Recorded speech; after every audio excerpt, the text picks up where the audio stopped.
Welcome to Art Schools Network No More webinar series, where we provide vital topics, current projects, and trends to support excellence in art schools.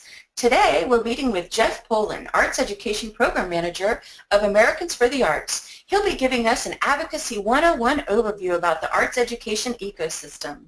I'm Christy Calloway, your host, the Executive Director of Art Schools Network, and we're dedicated to providing the resources and tools you need to improve your school. Do you have an idea for a webinar?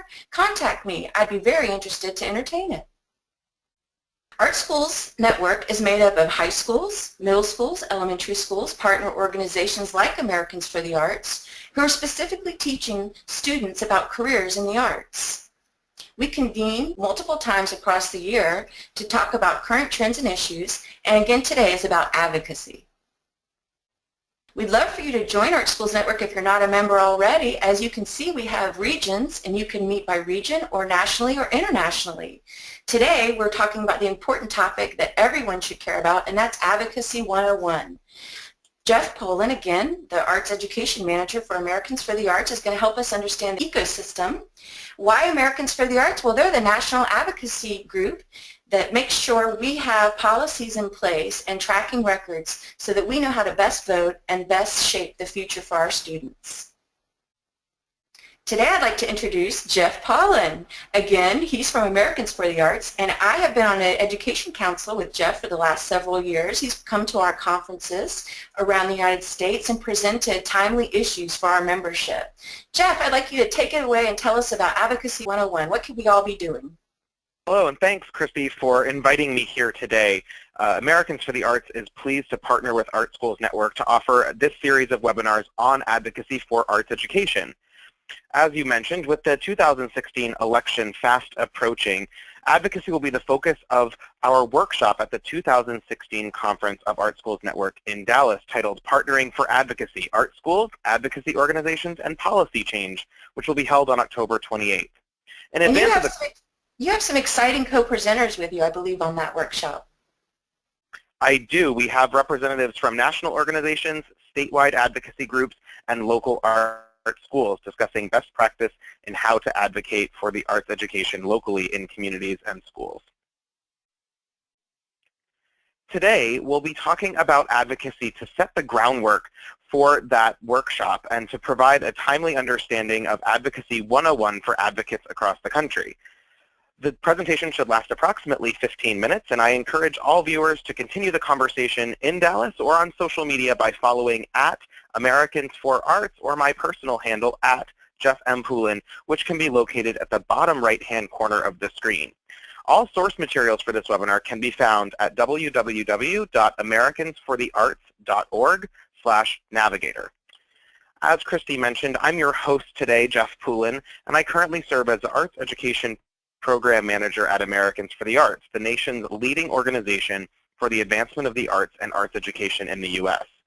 As a direct product of arts education myself, I'm passionate about pursuing federal, state, and local policies that enable equitable access to arts education for America's students. During this webinar, we will achieve three main goals: to explore the arts education ecosystem, to learn about the role of influence that we all have in the ecosystem, and to apply this knowledge to determine how you can use your own influence. I'll break the presentation up into three sections to help you follow along. We'll start by discussing the arts education ecosystem. Several years ago, Americans for the Arts published a seminal tool called the Arts Education Field Guide. This document, as developed by our National Advisory Council and a series of stakeholders, outlines the key players that impact decisions made affecting arts education. The full publication, at over 50 pages, begins with a discussion of how policy is outlined in specific documents. You'll notice a three-tiered system outlining the role of federal, state, and local players in arts education policy development. We know that federally there are lots of key players in the U.S., like the Department of Education, Congress, and national associations like Art Schools Network and Americans for the Arts. Together, these entities worked to craft federal legislation that compels state leaders to implement education throughout their state, as education is a states' right issue. At the state level, the second tier down, we see many of the same structures in place with state departments of education, state legislatures, governors, superintendents of schools, etc. These entities are unified in their work to implement education throughout the state schools and local education agencies. They determine the implementation policies which affect the local level. The third tier down is the community level with local stakeholders like the principal, school board, artists, community organizations, teachers, PTAs, and so on.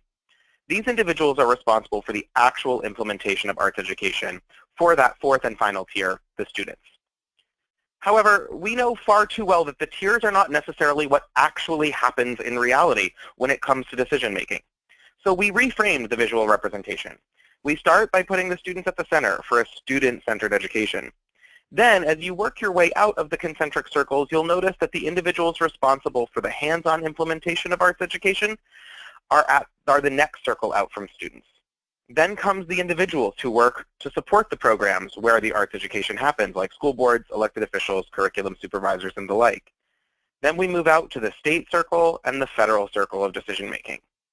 What we know about this graphic is that individuals, regardless of where they sit in the ecosystem, have about 1 degree of influence in either direction in this map. Take, for example, a parent in that second ring. They have direct influence over their students' own education, as arts education happens in the home, the school, and in the community. They also have influence on their peers, like teachers, artists, and principals, who seek to provide that arts education alongside them. Additionally, they have unique influence 1 degree in the other direction, say with the school board or elected officials, because let's remember, they are voters after all. In this publication, there's 1 page for each constituency as outlined in the previous 2 graphics. We provide a definition, evidence of support, examples of barriers, successes, collaborations, and so on. For example, we have a page for principals, which outlines their role in the ecosystem, what types of support they can have for arts education, common barriers they face, etc. You may also want to explore the role of local businesses as a potential partner in your community's arts education. You may learn a thing or two about what they can do as partners, providers, funders, and so on. The full field guide can be found at www.americansforthearts.org/fieldguide. You may also want to explore the roles of policy as it relates to arts education and the concept of influence within. Regardless of what type of institutions we operate in, we face the intended and sometimes unintended consequences of policies every day.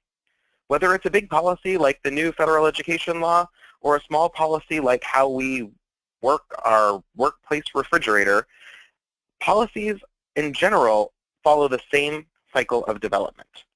It all starts at the top with someone with an idea, a thinker, a model of best practice, for example. This thinker usually gets the attention of individuals who are in charge of policy making, our decision makers. They make those decisions, craft that policy, and hand it down to the implementers who go about their daily work within the frame of that policy. In this case, a thinker might be a best practice model about, say, STEAM education, science, technology, engineering, the arts, and math. They get the attention of those policymakers within their community that network the science and technology and engineering and arts and math departments at a school. And ultimately, those implementers are the individual faculties of those departments implementing the newly integrated education. As advocates, though, it's our job to disrupt this process and ensure that the policies are most beneficial from our area of expertise. As implementers in schools and communities, we know best how arts education can be supported. So it's our role to operate within this red arrow to provide feedback and support to the process of policymaking.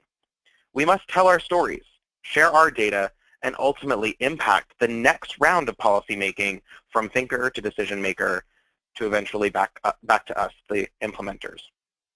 Take, for example, a scenario that we probably know too well, a newly minted driver that's trying to convince his parents to use the family car. You can see in this graphic that the teenager follows that same policy process as just described. He first understands the current policy and his goal, to get his hands on the keys of that new car. He completes his research to better understand the scenario that 77% of his friends' parents let them take their car on the weekend. He engages in some of his own professional development, like you're all doing now with your advocacy skill building. For him, it was figuring out how to go about convincing his parents through YouTube videos. Then he builds alliances with family members, creates visibility at the dinner table, and ultimately makes the advocacy ask. In this scenario, he was successful. However, it's important to note that this is a cycle. So should he have not been successful, he'd have to go back to the top and rethink his frame. This process, while fictional in the example, is actually how policy works, even in the world of arts education. We continue to explore this concept of advocacy strategy, crafting the ask, in the next 2 webinars of this series next week and the week after. Additionally, we'll put it all into practice in Dallas at the pre-conference. Please join us for these additional opportunities. If any viewers have questions about the material presented, I encourage you to check out more information at americansforthearts.org/navigator. If you'd like to directly email us, you can do so at artseducation@artsusa.org. If you'd like to contact me directly, you can find my contact information on your screen. My email is jpoulin@artsusa.org, or you can contact any of the Americans for the Arts staff through our website. I want to thank you for taking the few minutes to view this webinar today, and special thanks to Art Schools Network for hosting me. If you're interested in learning more about arts education advocacy, you can always visit americansforthearts.org/artseducation or email us at artseducation@artsusa.org. Jeff, thank you so much. I want to remind everyone that Jeff Poulin will be doing a 3-hour workshop on Friday at our Dallas conference. We're looking forward to his local, regional, state, and federal networking that he's going to be sharing with us with those representatives. We hope you're able to join us in Dallas as well. And don't forget, there's part 2 and part 3 of this webinar series. If you have an idea for a webinar or a series of webinars like Americans for the Arts has done, please share that with me. And again, Jeff, thank you for your expertise. I look forward to learning more from you next week.